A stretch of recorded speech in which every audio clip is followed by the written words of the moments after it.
Segunda carta de Pedro, capítulo 2. Os falsos mestres. No passado apareceram falsos profetas no meio do povo, e assim também vão aparecer falsos mestres entre vocês. Eles ensinarão doutrinas destruidoras e falsas, e rejeitarão o mestre que os salvou.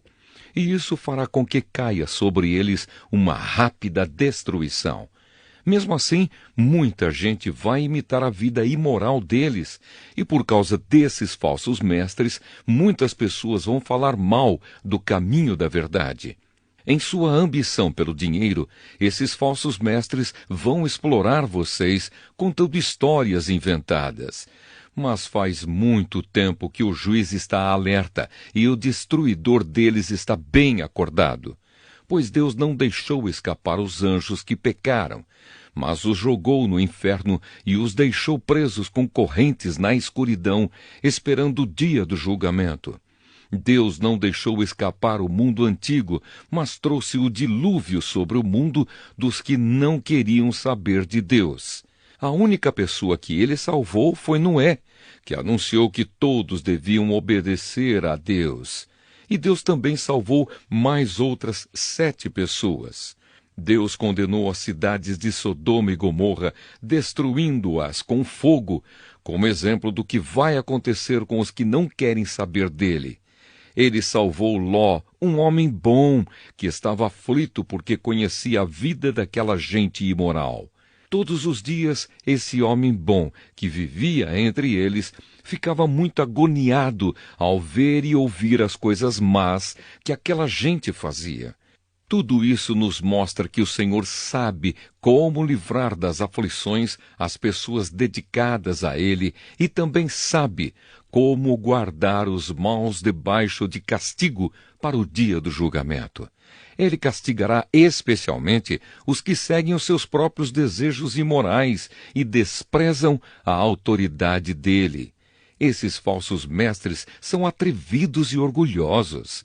Eles não têm nenhum respeito pelos gloriosos seres celestiais e os insultam.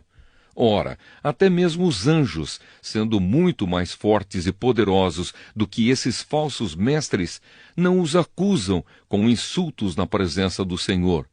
Mas esses homens agem por instinto, como os animais selvagens, que nascem para serem caçados e mortos. Eles xingam aquilo que não entendem. Por tudo isso, eles serão destruídos como animais selvagens e pagarão com sofrimento o sofrimento que causaram aos outros. Eles têm prazer em satisfazer em pleno dia os seus desejos imorais. Quando se reúnem com vocês, são uma vergonha e um escândalo, divertindo-se o tempo todo com os seus modos enganosos. Não podem ver uma mulher sem a desejarem, e o seu apetite pelo pecado nunca fica satisfeito. Enganam as pessoas fracas e só pensam em ganhar dinheiro. Eles estão debaixo da maldição de Deus. Andam perdidos porque se desviaram do caminho certo.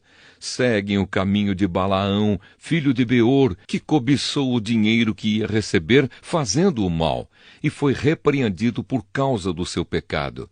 Pois uma jumenta falou com voz humana e acabou com as loucuras do profeta. Esses falsos mestres são como poços sem água e como nuvens levadas pelo vento. Deus reservou para eles um lugar na mais profunda escuridão. Eles dizem coisas orgulhosas e loucas, e com os seus desejos impuros e imorais, enganam as pessoas que estão quase escapando daqueles que vivem no erro. Prometem liberdade a essas pessoas, mas eles mesmos são escravos de hábitos imorais, pois cada pessoa é escrava daquilo que a domina. Portanto, aqueles que chegaram a conhecer o nosso Senhor e Salvador Jesus Cristo e que escaparam das imoralidades do mundo, mas depois foram agarrados e dominados por elas, ficam, no fim, em pior situação do que no começo. Pois teria sido muito melhor que elas nunca tivessem conhecido o caminho certo, do que, depois de o conhecerem, voltarem atrás e se afastarem do mandamento sagrado que receberam. O que aconteceu a essas pessoas prova que são verdadeiros estes ditados. O cachorro volta ao seu próprio vômito e a porca lavada volta a rolar na lama.